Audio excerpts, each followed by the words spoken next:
Hey everyone, Technomentary here. In today's video, I'm going to show you how to fix the black screen of death on your iPhone 12 mini or any iPhone 12 series, any other phone as well, by following these troubleshooting steps.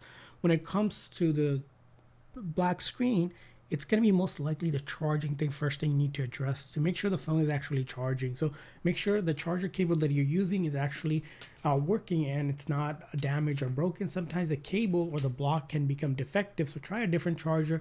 And when you are charging it, make sure it actually makes a connection where it's not blocked by a case. Sometimes there could be dust, lint, or dirt that could be blocking it and not making a connection. So you may be thinking it's charging, but it's actually not charging. So try a different charger cable if you can to ensure that it is charging. And if you can use a genuine Apple charger, that's even better.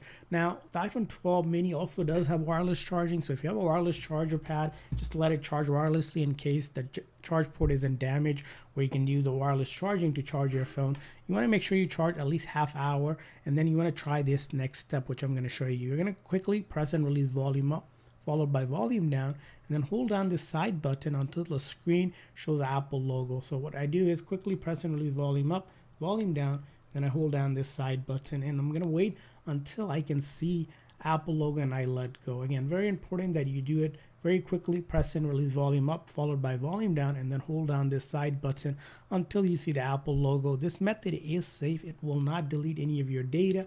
And if it doesn't work the very first time, very important that you keep on trying the method. Sometimes it will take a few tries before it works, sometimes even many more. So just keep on trying. Again, after you know that the phone is actually charged, just quickly press and release volume up, volume down, and then hold down this big side button.